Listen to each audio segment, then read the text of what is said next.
নামাজ কিয়ামতের ময়দানে সর্বপ্রথম কিসের হিসাব হবে? আউয়ালু মা ইউহাসাবু বিহিল আবদু ইয়াওমাল কিয়ামাতিস সালাহ। নামাজের হিসাব যদি হয়, আপনাদেরকে আমি জিজ্ঞাসা যদি করতে চাই যে নামাজ কি সবার হচ্ছে, আপনারা কি উত্তর দিবেন? আজকে আমরা নামাজ পড়ছি, নামাজ ভঙ্গের কারণ কয়টা বলেন তো? কয়টা? 19টা। এই 19 কারণের ভিতরে সর্বপ্রথম যে কারণটা তুলে ধরা হয়েছে, সেই কারণটা কি বলেন? কোরআন শরীফ অশুদ্ধ পড়া। কি অশুদ্ধ পড়া? নামাজ অশুদ্ধ পড়া। কি অশুদ্ধ পড়া? কোরআন শরীফ অশুদ্ধ পড়া। আজকে এই বাংলাদেশের 90% মুসলমান আমার মনে হয় যাদের কোরআন শরীফ শুদ্ধ না। আমি বড় আফসোস করেছি তাদের জন্য।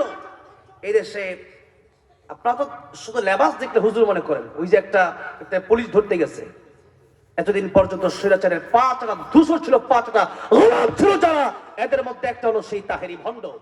এদের কি এলাকায় ঢুকতে দেন করে আপনারা? মেন রোড থেকে আন্দোলন করে গাড়ি বের করে দিবেন। এদের গাড়ি যদি এই দেশে না ঢুকতে পারে, স্বৈরাচারের দোষরাই এখানে ঢুকবে কেমনে? সরাসরি যারা জালেমের পক্ষ নিয়েছে, সরাসরি যারা মজলুম আলেমদের বিপক্ষে কথা বলেছে, এর মধ্যে একটা হলো সেই ভণ্ড তাহেরি। এদের মতো ভণ্ড তাহেরি যেন এই সিরাজগঞ্জ বগুড়ার মাটিতে ঢুকতে না পারে। আপনারা বসে থাকেন কেন? 20 জন নিয়ে গ্রুপ করে সেখানে যাবেন। এই সিরাজগঞ্জের জমিনে, এই বগুড়ার জমিনে, এই উত্তরবঙ্গে যেন সেই লোকগুলো ঢুকতে না পারে। মানুষের ঈমান আমল ধ্বংস করে দিচ্ছে। কোরআন শরীফের অসংখ্য অগণিত আয়াতের বিরুদ্ধে তাদের কথা আছে। এই জন্য এদেরকে ঢুকতে দেওয়া যাবে না। এই সমস্ত লোকদেরকে ঢুকতে দিলে, এই যে মাওলানা সাদ সাহেবকে ঢুকতে দেওয়া হচ্ছে না, সে উনি তওবা করে অবশ্যই ঢুকতে দেওয়া হবে। আল্লাহর কোরআনে আয়াত আছে, ইন্নাকা লা তাহদি মান আহবাবতা ওয়ালাকিন্নাল্লাহা ইয়াহদি মান ইয়াশা ওয়া হুয়া আ'লামু বিল মুহতাদিন।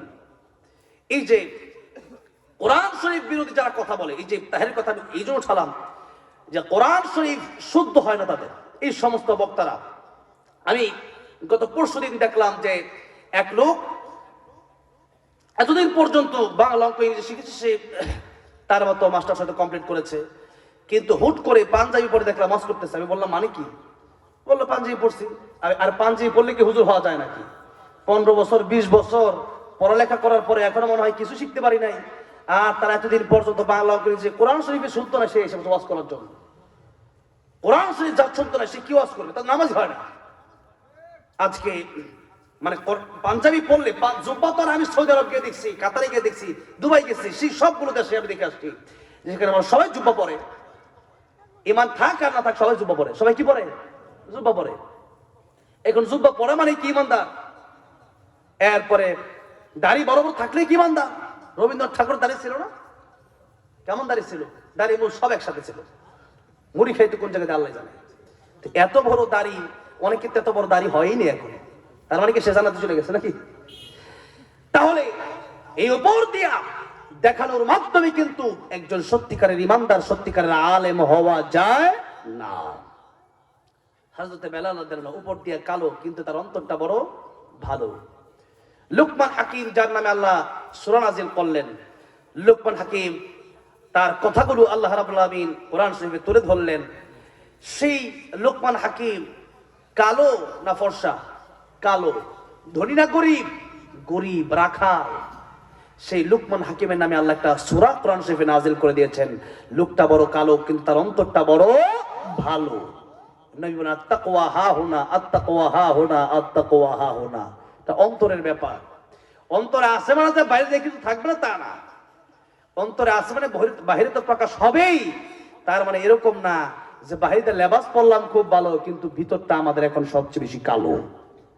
ঠিক না? ঠিক, অনেক কালো। কারণ এতদিন দেখছি একজন দাড়ি ছিল এত বড় বড়, কিন্তু ইন্ডিয়া পালা যাওয়ার সময় দাড়ি সব কেটে ফেলছে। ঠিক না? ঠিক। আমার ভাইরা, আমার মুরব্বী ওয়াজিরা, একটা কথা আজকের মাহফিলে যেহেতু বলেছি, চলে এসেছে, সেই জন্য বলি, যেহেতু এই সমাজে একটা ফিতনা এখন সৃষ্টি হয়ে গেছে, যেই ফিতনার জন্য বাংলাদেশে আমার আলেমদেরকে ইতিমধ্যেই শহীদ করে দেওয়া হয়েছে। বিশ্ব ইস্তেমার ময়দানে সাদ সাহেব সেদিনে আসতে পারবে। আমার কাছে 24টা কথা নোট করে আমি এনেছি। 24টা কথার ভিতরে কয়েকটা কথা আমি বলি। যে একজন মানুষ যখন কোরআন বিরোধী কথা বলে, সরাসরি কোরআনের আয়াতের সাংঘর্ষিক কথা বলে, তখন তার ঈমানই থাকে না। কি থাকে না? ঈমান থাকে না। আচ্ছা, কাদিয়ানী যারা, এরা কোরআন শরীফের কয়টা আয়াত অবিশ্বাস করে? একটা, সূরা হাজর একটা আয়াত, ওয়ালাইকুর রাসূলুল্লাহ ওয়া খাতামান নাবিয়্যিন। এই কাদিয়ানীরা একটা আয়াত বিশ্বাস না করার কারণে এরা কাফের হয়ে গেছে। কারণ কোরআন শরীফের একটা আয়াত তো পরের কথা, একটা নক্তাও যদি কেউ স্বীকার করে তার ঈমান থাকবে না। এখন এই সাদ সাহেব বলেছেন, হেদায়েত যদি আল্লাহর হাতে থাকতো তাহলে আল্লাহ রাব্বুল আলামিন নবী পাঠাতেন না। তাহলে সাদ সাহেব বলছেন যে নবীর হাতে হেদায়েত, কথাটা কত বড় কোরআন হাদিস সংঘর্ষিক। দেখেন কোরআন শরীফে আল্লাহ কি বললেন। আল্লাহ রাব্বুল আলামিন বললেন, ইন্নাকা লা তাহদি মান আহবাবতা ওয়ালাকিন্নাল্লাহ ইয়াহদি মান ইয়াশা ওয়া হুয়া আ'লামু বিল মুহতাদিন। আল্লাহর নবীর চাচা আবু তালিবকে গেলেন দ্বীনের দাওয়াত দেওয়ার জন্য, সারা জীবন দিলেন। মরণের আগে আবু তালেবকে, আল্লাহর নবীর জন্য আবু তালেব নবীর চাচা এত কষ্ট করলেন, 3 বছর জেল পর্যন্ত খাটলেন।